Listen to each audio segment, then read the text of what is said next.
মিজানুর রহমান আজহারি যখন বাংলাদেশে ছিল, যে বিস্ফোরণ হয়েছিল, ইনি হচ্ছে কোরআনের পাখির একজন ছাত্র। কোরআনের পাখির ছাত্রর মাহফিলেই যদি এমন অবস্থা হয় রে মুমিন, আল্লাহর কসম করে বলি বড় হুজুরকে 1 ঘন্টার জন্য একটা মাহফিলের পারমিশন বাংলাদেশের যে কোনো জেলাতে দেন, এত লোক হবে। ওরে পদ্মা, মেঘনা, যমুনা নয়, বঙ্গোপসাগর নয়, বাংলাদেশের এমন কোনো মাঠ নাই যে মাঠে লোক জায়গা দেওয়া যাবে। বিশ্বাস না হলে একটা মাহফিল করার সুযোগ করে দেন। পাবনা জেলার মাটি ইসলাম প্রিয়দের ঘাঁটি, পাবনা জেলার মাটি কোরআনওয়ালাদের ঘাঁটি, পাবনা জেলার মাটি ইসলামী আন্দোলনের ঘাঁটি, পাবনা জেলার মাটি ইসলাম প্রিয়দের ঘাঁটি। সুতরাং ইসলাম প্রিয় মানুষ যারা আছে এরা জীবন দেয়, শহীদ হয়, কিন্তু ফাঁসির রশি নিয়ে হাসতে হাসতে জীবন দেয়, বাতিলের কাছে মাথা নত করে না। এ মুসলমানের সন্তানেরা এবার একটু খেয়াল করেন। অনেকেই আমাদেরকে বলে, হুজুর আপনাদের তো আর দেখা যায় না, কথা বলেন না কেন? কিন্তু আমি বলি বাজান, আমরা আছি চুপ করে, তাই মনে করবেন না যে আমরা নাই, এটা ভুল ভাবতেছেন, কথা কন না। আমরা যে আছি তার বাস্তব প্রমাণ। মিজানুর রহমান আজহারি যখন বাংলাদেশে ছিল, যে বিস্ফোরণ হয়েছিল, ইনি হচ্ছে কোরআনের পাখির একজন ছাত্র। কোরআনের পাখির ছাত্রর মাহফিলেই যদি এমন অবস্থা হয় রে মুমিন, আল্লাহর কসম করে বলি বড় হুজুরকে 1 ঘন্টার জন্য একটা মাহফিলের পারমিশন বাংলাদেশের যে কোনো জেলাতে দেন, এত লোক হবে। ওরে পদ্মা, মেঘনা, যমুনা নয়, বঙ্গোপসাগর নয়, বাংলাদেশের এমন কোনো মাঠ নাই যে মাঠে লোক জায়গা দেওয়া যাবে। বিশ্বাস না হলে একটা মাহফিল করার সুযোগ করে দেন। আমার কথা বিরক্ত হচ্ছেন? দল নয়, মত নয়, যে যেখানেই থাকুক না কেন, কোন দলের লোক বলবে না, যে দলই করুক বলবে জীবনে একটা বারের জন্য হলেও কোরআনের পাখিকে আজকে দেখতে চাই। কারণ তার জীবনটা কোরআনের জন্য ওয়াকফ করে দিয়েছেন। আজকে চোর ডাকাত আরামে লেপে কম্বলের ভিতরে আরামে ঘুমায়, আর কোরআনের পাখি আজকে ফ্লোরের উপর যেভাবে ঘুমায়, এটা মুসলমান কোশ্চিন কালেও মেনে নিতে পারে না। অনেকেই আমাকে বলে, হুজুর আপনি হুজুরের কথা এভাবে বলেন কেন? আমার কথা হচ্ছে, তুমি যদি তোমার নেতার কথা এমন করে প্রকাশ্যে বলতে পারো, আমার কলিজার ভিতরে আল্লামা বড় হুজুর আমার কলিজার ভালোবাসা। সুতরাং যতক্ষণ কামরুল হাসান জিহাদি বেঁচে আছে, ওরে যতই বলো না কেন আল্লামা বড় হুজুরের কথা চলবে। যার বাস্তব কথা আমি আজকে প্রকাশ্যেই বলতেছি, এই বড় হুজুরকে ভালোবাসার কারণে আমাকে আল্লাহ পাক একটা ছেলে সন্তান দিয়েছে, নাম রেখেছি দেলোয়ার হুসাইন। আমার চেতনার ভিতরে আছে দেলোয়ার হুসাইন। এটার জন্য যদি আপনি মনে করেন আমি দোষী, আমি দোষী। আপনি যদি মনে করেন হুজুর আপনারে উঠতে দিব না, সেটা আপনার ব্যাপার। আপনি যদি মনে করেন হুজুর আপনারে বসতে দিব না, সেটা আপনার ব্যাপার। আপনি যদি বলেন হুজুর রাস্তায় চলতে দিব না, এটা আপনার ব্যাপার। কিন্তু আমার কথা হচ্ছে, হায়াত আছে যতক্ষণ ইসলামের কথা বলবো ততক্ষণ, জীবন আছে যতক্ষণ আল্লাহর ওলির কথা বলবো ততক্ষণ।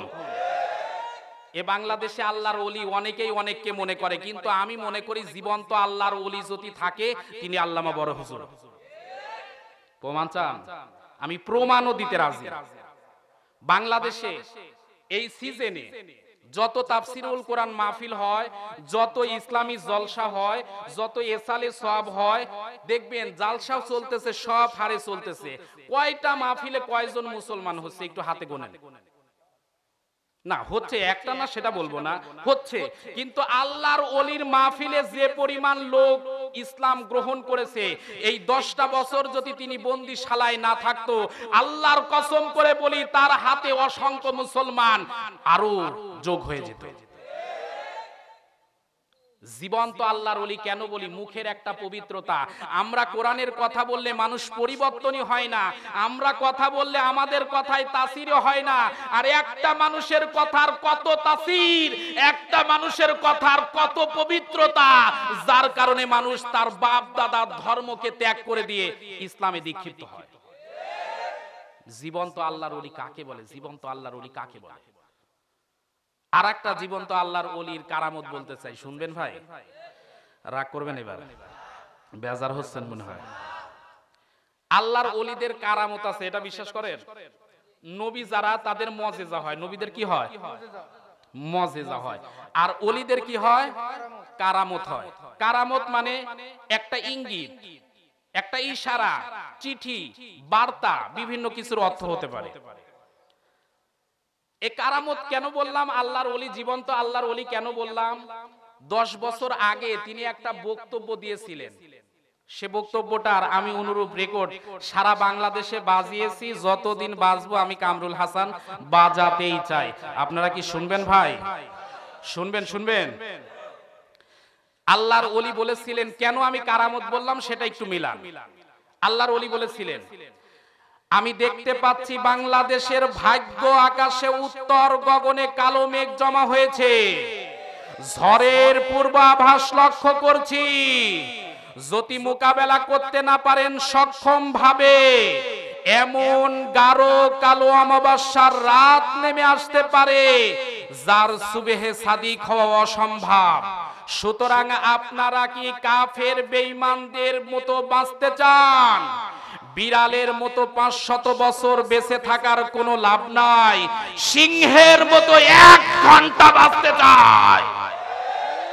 আল্লাহর ওলি যে এই কথাটা বলেছিলেন, যে মুহূর্তে আমরা চিন্তা করতাম যে হুজুর কি বলল, ভাগ্য আকাশে কালো মেঘ, এটা কেমন করে হতে পারে?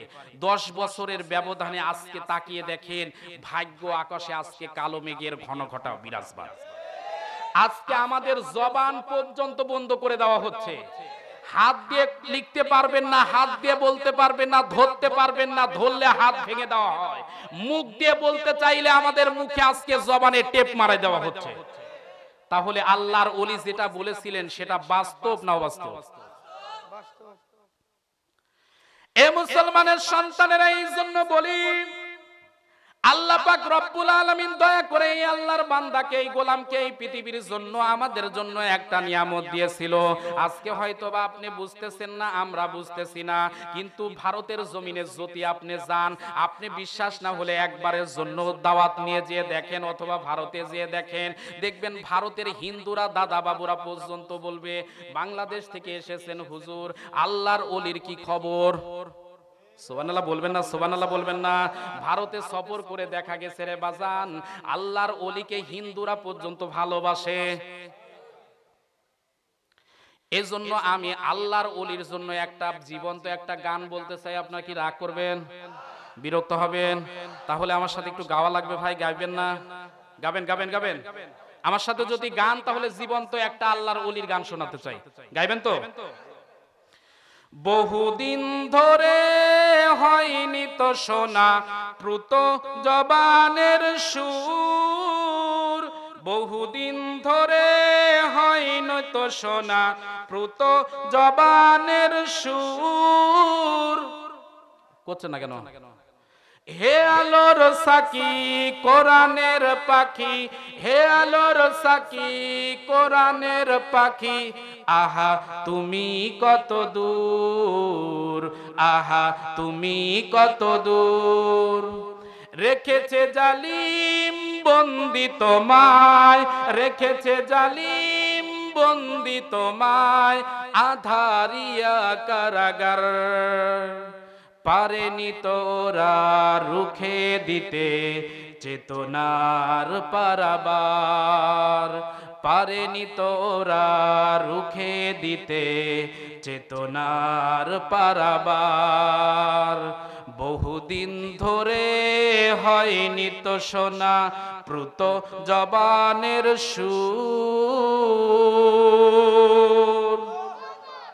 চাঁদ মাখা সুরে, আপনারা গাচ্ছেন না ভাই, চাঁদ মাখা সুরে কোরআনের কথা পৌঁছাতে নির্ভীক, টেকনাফ থেকে তেতুলিয়া হয়ে স্বদেশের চারিদিক। জোরে বলবেন না সুবহানাল্লাহ?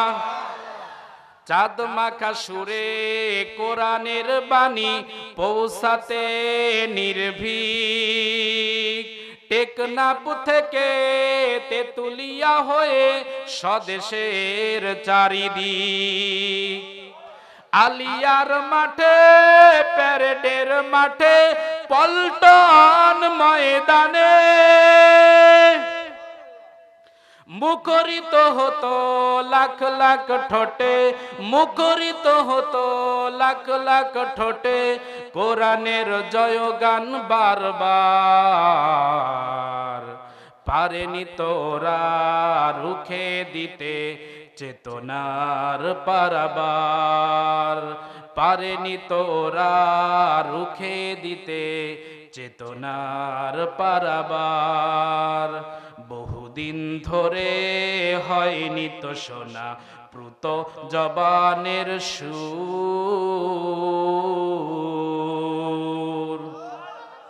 তাফসীর মাঠে জনতার মুখে হাহাকার শোনা যায়। এ কথা বলে না কেন? তাফসীর মাঠে জনতার মুখে হাহাকার শোনা যায়। সব কিছু আছে তুমি নেই শুধু জনতার জলসায়। প্রার্থনা করে মাবুদের কাছে, প্রার্থনা করে মাবুদের কাছে কোটি লাখ যেন দিল। কারাগার থেকে কোরআনের পাখি, কারাগার থেকে কোরআনের পাখি ফিরবে মঞ্জিলে বারবার। পারেনি তোরা রুখে দিতে চেতনার পারাবার। লিল্লাহে তাকবীর। বিরক্ত হলেন ভাই? এ মুসলমানের সন্তানেরা এখন চিন্তা করা দরকার, এই পৃথিবীর জমিনে যারা আল্লাহ বলা আল্লাহ প্রেমিক আছে তারা বলেন তো বর্তমানে আরামে না বিপদে? তারা আছে বিপদে। এ মুসলমানের সন্তানেরা এই পৃথিবীর জমিনে যারা আল্লাহ ওয়ালা হবে তাদের বিপদ কম হবে না বেশি হবে? আল্লাহ রাব্বুল আলামিন তাদের সম্পর্কে বলেন, ইন্নাল্লাযীনা ফাতানুল মুমিনিনা ওয়াল মুমিনাতি সুম্মা লাম ইয়াতুবু ফালাহুম আযাবু জাহান্নাম ওয়া লাহুম আযাবুল হারিক। আল্লাহ রাব্বুল আলামিন বলেন, নিশ্চয়ই এই পৃথিবীর জমিনে যারা মুমিন নারী পুরুষদেরকে কষ্ট দেয় তাদের জন্য রয়েছে যন্ত্রণাদায়ক শাস্তি। কথাটা কার? এ জোরে বলুন কার? ওই আল্লাহ বর্তমানে আছে না নাই? বলেন তো, ইজ্জত দেওয়ার মালিককে, সম্মান দেওয়ার মালিককে? আল্লাহ রাব্বুল আলামিন বলেন, ওয়াতুইজ্জু মান তাশা ওয়া তুযিল্লু মান তাশা। জোরে বলুন আল্লাহু আকবার।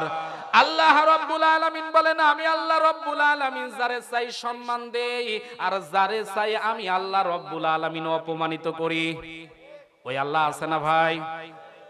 বোঝাবার জন্য বলতেছি, এই পৃথিবীর জমিনে যারা আল্লাহ ওয়ালা তাদের কিন্তু বিপদ হবে বেশি।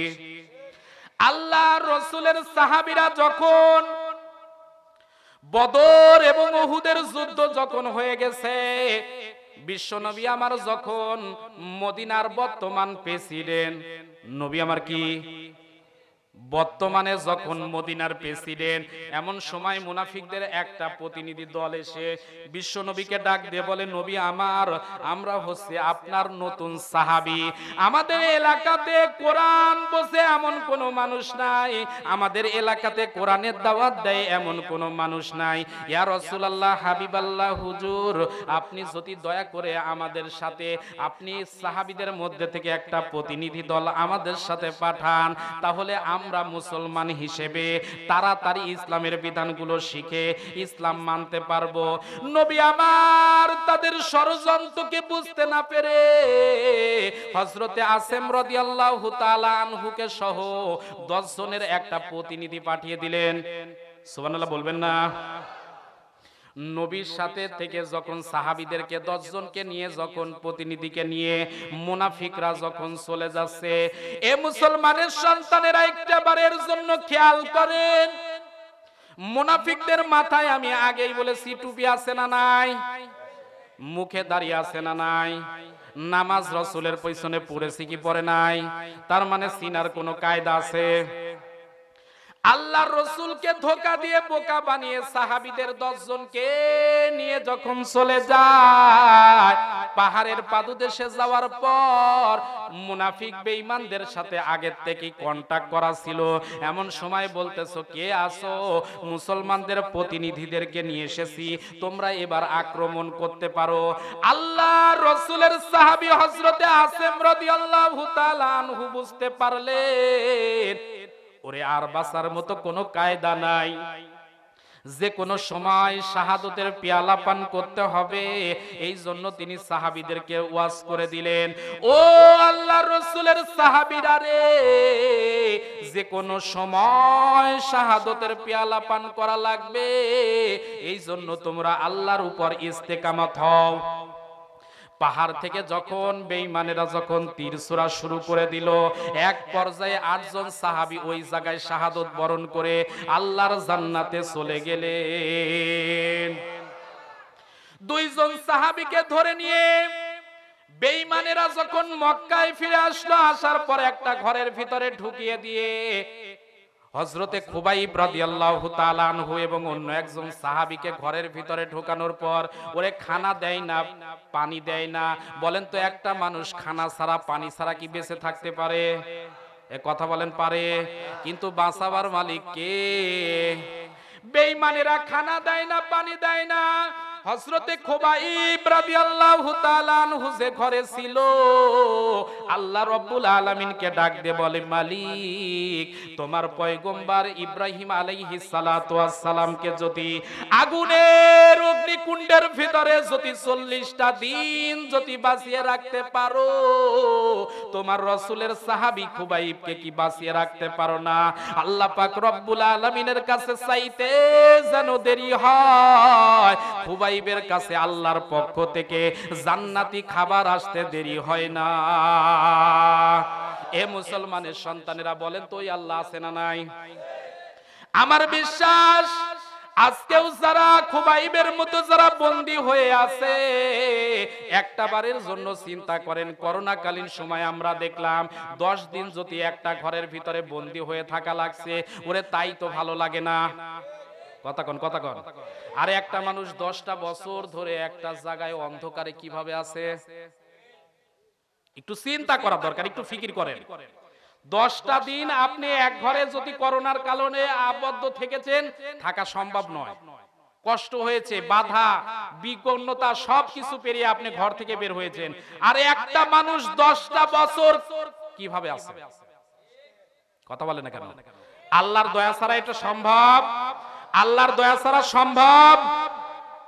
হযরতে খুবাইব রাদিয়াল্লাহু তাআলা আনহু, এ ভাই আপনারা উঠতেছেন কেন? মুনাজাত করে দিব? হ্যাঁ, ওঠাউঠি করলে মুনাজাত করে দেই ভাই, চলবে একটু? হযরতে খুবাইব রাদিয়াল্লাহু তাআলা আনহু ঘরের ভিতরে বন্দী করা আছে। বলা হলো, খুবাইব রে, এখনো সময় আছে, কালিমা ছেড়ে দাও, নইলে তোমারে কিন্তু আমরা শুলে সরিয়ে দিব, মেরে ফেলবো, তোমারে বাঁচানো হবে না। খুবাইব রাদিয়াল্লাহু তাআলা আনহু ডাক দিয়ে বলে, ও পাষাণ কাফের বেঈমানেরা, তোমাদের কাছে বলি, এই পৃথিবীর জমিনে আমি যে রাসূলের হাতে হাত রেখে কালিমা পড়েছি, ওরে শাহাদত সেদিনই তামান্নার ভিতরে নিয়ে এসেছি।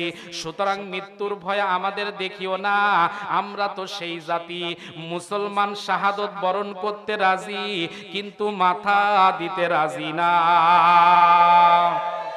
এ শাহাদত গাহে उल्फत में कदम रखना,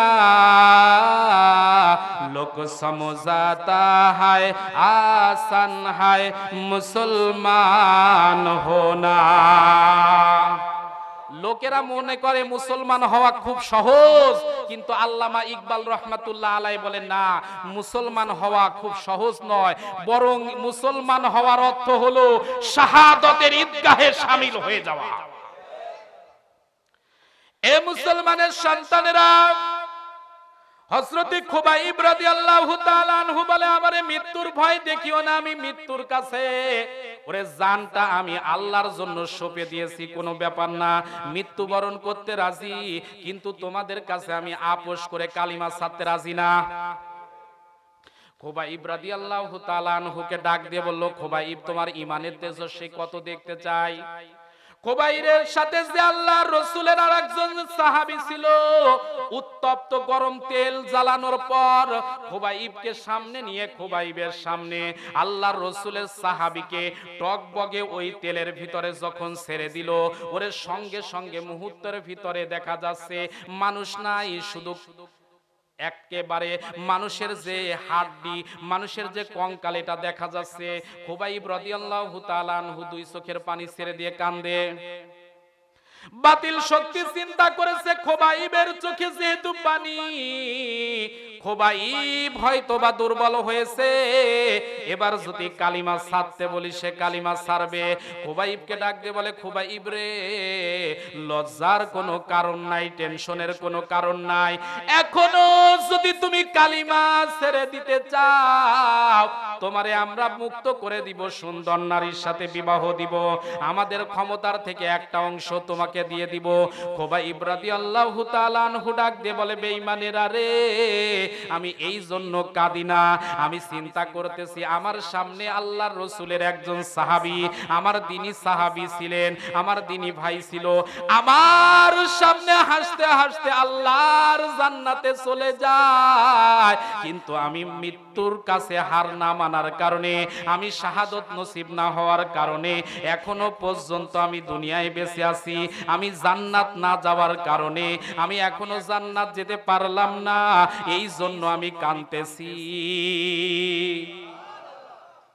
মুসলমান বলেন তো, আল্লাহ ছাড়া কারো কাছে মাথা নত করে? এ মুসলমানের সন্তানেরা, খুবাইবকে বলে দেওয়া হলো, খুবাইব রে, আগামীকাল পর্যন্ত সময় দিলাম, তোমার ভাইকে তো আগুনের এই অগ্নিকুণ্ডের ভিতরে দেখো একটা পাতিলার উপরে তেল জ্বালিয়ে ওই তেলের ভিতরে ফেলে দেওয়া হয়েছে, আর তোমারে এইভাবে মারবো না। ও খুবাইব, তোমারে আমরা শুলে চড়াবো। কিসে চড়াবো? এমন একটা জিনিস শুলে চড়ানো বলা হয়, আমি যেমন চেয়ারের পর বসে আছি, এ শুল জিনিসটা হলো এমন, ওই সময়কার সবচাইতে কঠিন শাস্তি ছিল শুল, অর্থাৎ চেয়ারে যেমন বসে আছি, চেয়ারের নিচের দিকে মনে করেন একটা ফালা তৈরি আছে, ওইটা সুইচ দেওয়ার সঙ্গে সঙ্গে মানুষের মলদারের ভিতর দিয়ে একবারে মাথা পর্যন্ত বাহির হয়ে যাবে।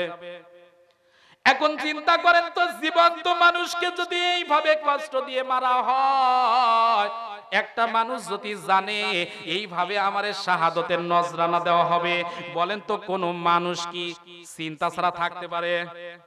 এ কথা বলেন না কেন? আপনি হলে কি পারতেন ভাই?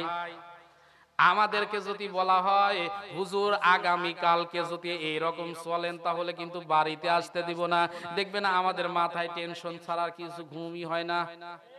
এ কথা কয় না, কথা কয় না। আপনাকে যদি বলা হয় যদি এইভাবে চলো তাহলে আগামী কালকে স্ত্রীর আর মুখ দেখা লাগবে না, দেখবেন কালকে থেকে ওস্তাদের চলাফেরার গতি চেঞ্জ হয়ে যায়। এ কথা কয় না?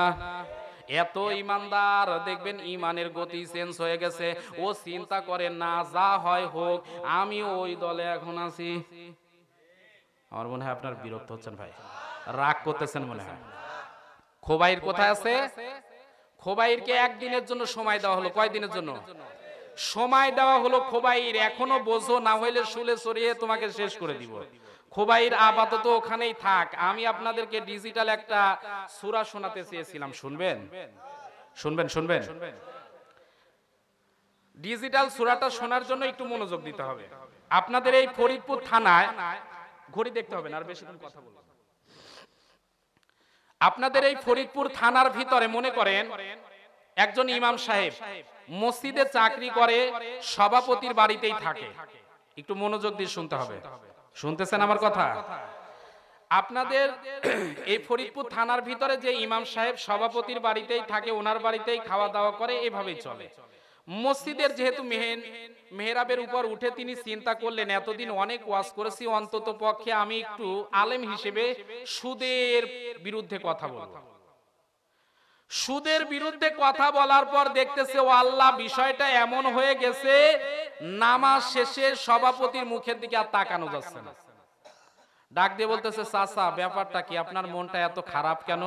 বলতেছে, বাজান আমার বাড়িতেই থাকো, আমার বাড়িতেই খাও, আর লোকজন যেহেতু জেনেই গেছে আমি সুদখোর, তোমার মতো হুজুর আর আমার বাড়িতে লাগবে না।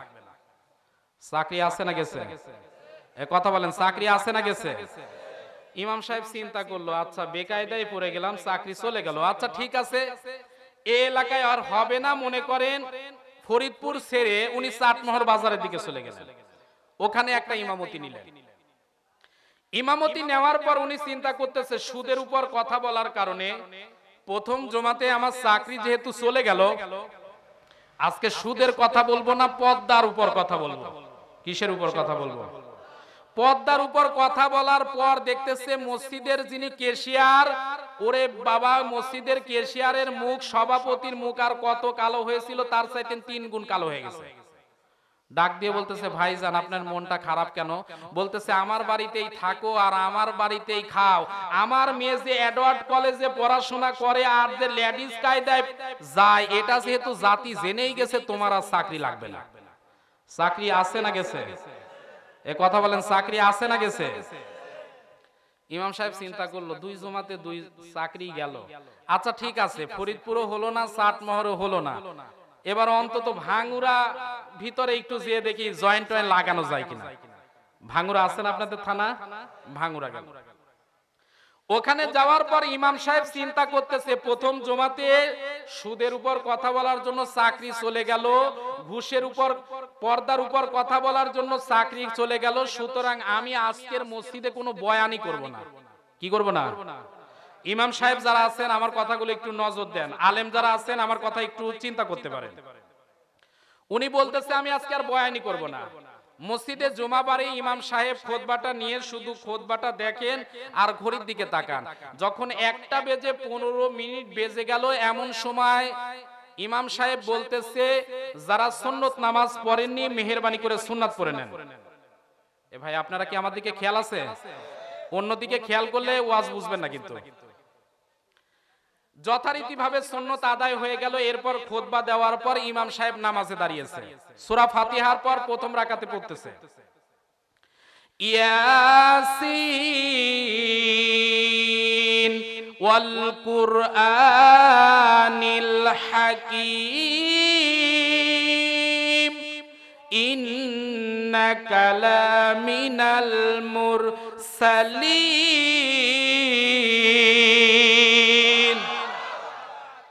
মসজিদের যিনি সেক্রেটারি ছিল নাম হচ্ছে বাবর আলী। নামাজ শেষে হুজুরকে ডাক দিয়ে বলতেছে, হুজুর আগামী জুমাবার নামাজে এরাই হচ্ছে আমার জাত শত্রু, প্রথম দিনই যেহেতু আমার জাত শত্রুর নাম বলেছেন, আপনার চাকরি শেষ। ইমাম সাহেব চিন্তা করতেছে, আল্লাহ, প্রথম দিন সুদের উপর কথা বলার জন্য চাকরি গেল, দ্বিতীয় দিন পর্দার কথা বলার জন্য চাকরি গেল, আজকে সূরা ইয়াসিন পড়ার কারণেই চাকরি চলে গেল। সেক্রেটারি বাবর ডাক দিয়ে বলতেছে, ভাইজান যদি চাকরি বাঁচাতে চান একটা কায়দা আছে। কি? বলতেছে, আগামী জুমাবারে আমার নাম বাবর আলী, আমার নামে সূরা পড়া লাগবে। কথা বুঝতেছেন ভাই? আমার নাম বাবর আলী, বাবর আলী নামে সূরা পড়া লাগবে। যদি বাবর আলী নামে সূরা পড়েন তাহলে অন্তত পক্ষে আপনার চাকরি থাকবে, নইলে চাকরি নেই। চাকরি কি নেই? এখন বলেন তো, এই কোরআনের ভিতরে বাবর আলী নামে কোন সূরা আছে? রুকু আছে? পারা আছে? আয়াত আছে? বাবর আলী চিন্তা, ইমাম সাহেব চিন্তা করতেছে চাকরি আর বাঁচানোর কোনো কায়দাই নাই। তবে একটা কথা আছে, ওস্তাদের মার, ওস্তাদের মার। ইমাম সাহেব চিন্তা করতেছে, যা আছে কপালে হবে আগামী শুক্রবার সকালে। কথা বোঝা যাচ্ছে? ইমাম সাহেব শুক্রবারে নামাজ পড়াতে এসে এবার চিন্তা করতেছে, আল্লাহ যা হয় হবে, বাবর আলী যেন আজকে মসজিদে না আসে। কিন্তু এই যে একটা কথা আছে পাবনাতে, যেখানে বাঘের ভয় সেখানে। বাবর আলী মসজিদের প্রথম কাতারে ইমাম সাহেবের সামনে এসে বলতেছে,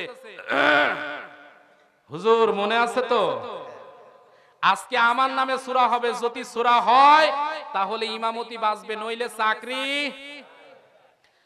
ইমাম সাহেব চিন্তা করতেছে আজকে আমার চাকরি বাঁচানোর কোনো কায়দা নাই, তবে যেহেতু আমি আলেম একটা শেষ চান্স দিব, যা আছে কপালে হবে কাল সকালে, এই চিন্তা করে শুরু করতেছেন। বলেন তো হুজুরদের মার দেওয়ার জায়গা আছে না নাই? এ কথা বলেন আছে না নাই?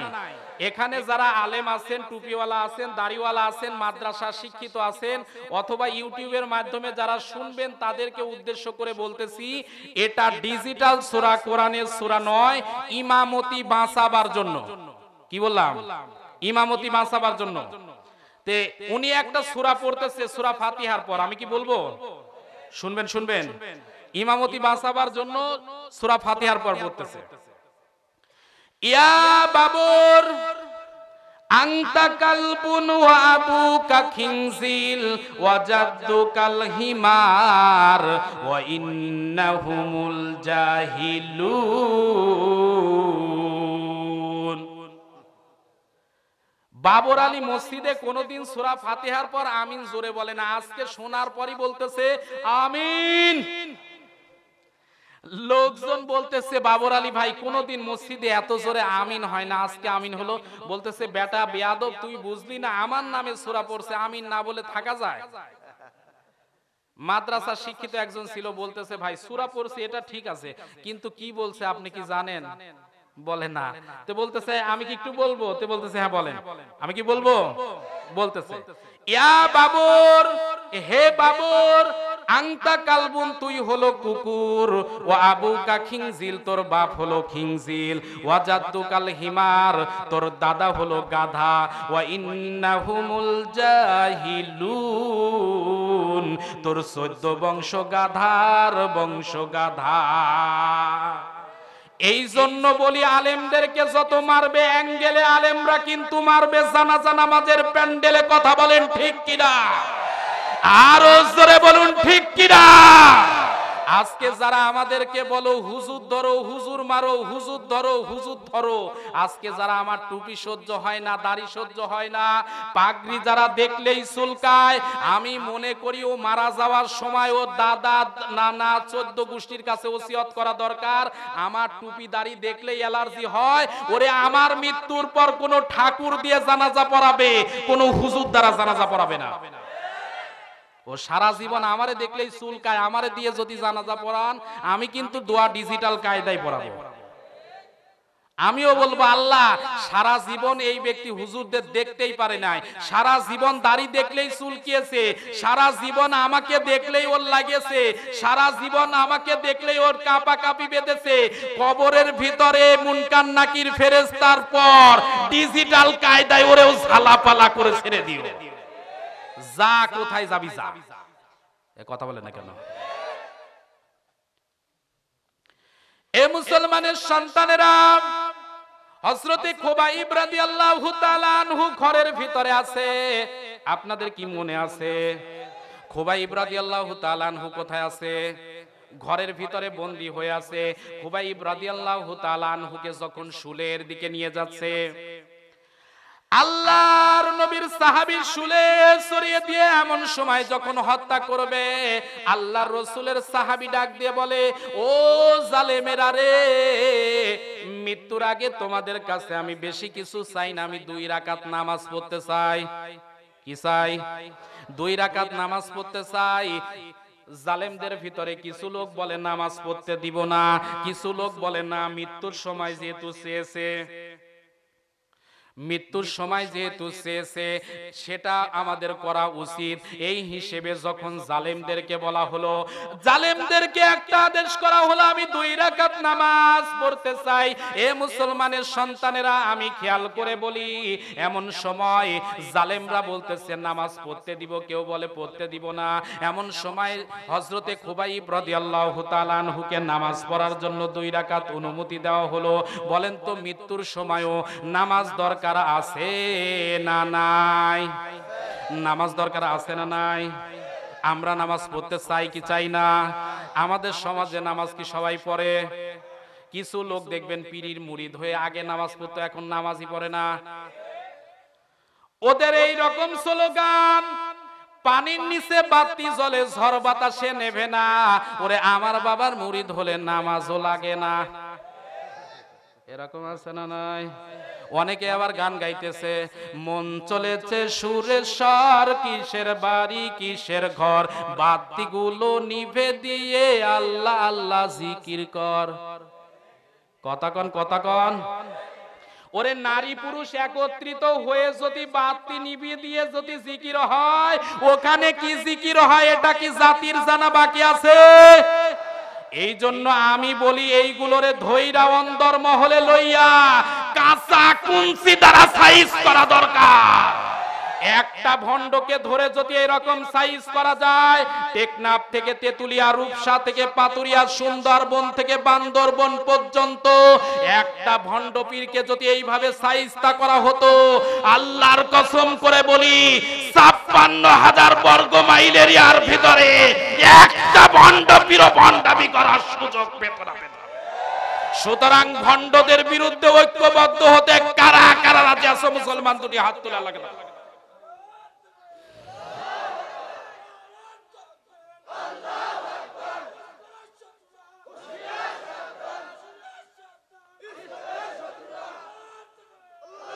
আল্লাহ পাক প্রত্যেককে কবুল করে নিক, জোরে বলুন আমিন।